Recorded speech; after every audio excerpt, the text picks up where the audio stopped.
नवीन को धमक शुणी छानिया हेले मोहन बाध्य होई बन्या स्थितिर कले अनुध्यान। नवीन को कड़ा चेतावनी पर दिल्ली रु आसी बुड़िले ओडिशा। मुख्यमंत्री को बड़ सूचना, पानी छाड़िबार 72 घंटा रिपोर्ट देबे ऑफिसर। आम सरकार बड़ विपद को सामना करि परिबो, आगो को मध्ये जेते बड़ विपद आसिले आमे सजाग अछु एक कथा कहिले मोहन। हाँ दर्शक बंधु, नवीन पट्टनायक को धमक पर बाध्य होई बन्या स्थिति अनुध्यान कले मुख्यमंत्री मोहन चरण माझी बोली साधारण चर्चा जोर धरिछि। आउ नवीन को धमक शुणिया पर मुख्यमंत्री मोहन चरण माझी दिल्ली रु आसिबाकू बाट पाई नांती। सीधा सड़क आकाश मार्ग राज्यर 5टी जिलार 12 अधिक ब्लॉक रे बन्या स्थिति अनुध्यान करछन्ति। एमिति कि चलित वर्ष बन्या द्वारा 8,69,000 लोक प्रभावित होइतिबा नै समीक्षा पर सूचना दैछन्ति मुख्यमंत्री। चलित बन्या रे 2,79,000 लोकन को सुरक्षित स्थान को स्थानांतरित कराइछि बोली सूचना दैछन्ति।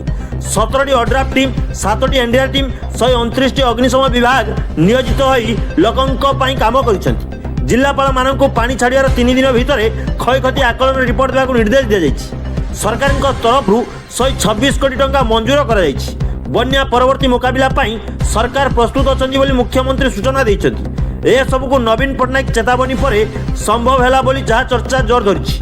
ओडिशा रे लोक माने बन्या रे छटपट हेउथवा समय दिल्ली रे मुख्यमंत्री जाई भोजी करुथिले। आउ यह नवीन पट्टनायक शुणिबा पर बीजेपी सरकार को कड़ा समालोचना करी टार्गेट करथिले। आउ शेष में दिल्ली फेरी ओडिशा बन्यांचल परिदर्शन कले मुख्यमंत्री मोहन चरण माझी। बन्या अंचल परिदर्शन पर मुख्यमंत्री कहते राज्य में बन्या परिस्थिति धीरे धीरे स्वाभाविक होबार लगी। नदी गुड़िकर जलस्तर कमिबा सह बन्या पानी मध्य धीरे धीरे छाड़बार आरंभ होइछि।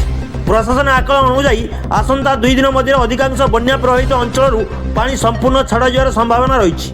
तेरे बन्या परवर्ती परिस्थिति को मुकाबिला करने सरकार पक्षर पूर्व प्रस्तुति करा जाइछि। बन्या पानी छाड़बार 3 दिन मध्य समस्त जिलापाल को क्षयक्षतिर सठिक आकलन कर रिपोर्ट दाखल करने निर्देश दिया जाइछि। विशेषकर चाष जमी, घरबाड़ी, रास्ताघाट, पानीय जल, विद्युत व्यवस्थार क्षयक्षतिर सविशेष तथ्य संग्रह करा मोहन चरण माझी कहते।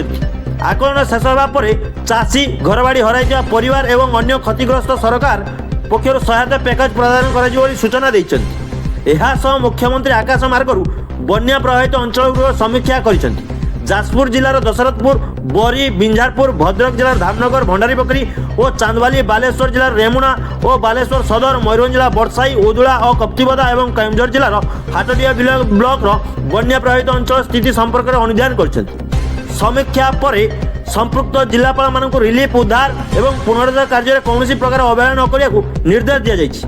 मुख्यमंत्री कहते जे बन्या परवर्ती समय लोक आवश्यक समय सहायता जगाई दिज्व एवं क्षतिग्रस्त परिवार मानक शीघ्र स्वाभाविक जीवन को फेराई आने सरकार समस्त पदक्षेप ग्रहण करेंगे बोली जहा कहते।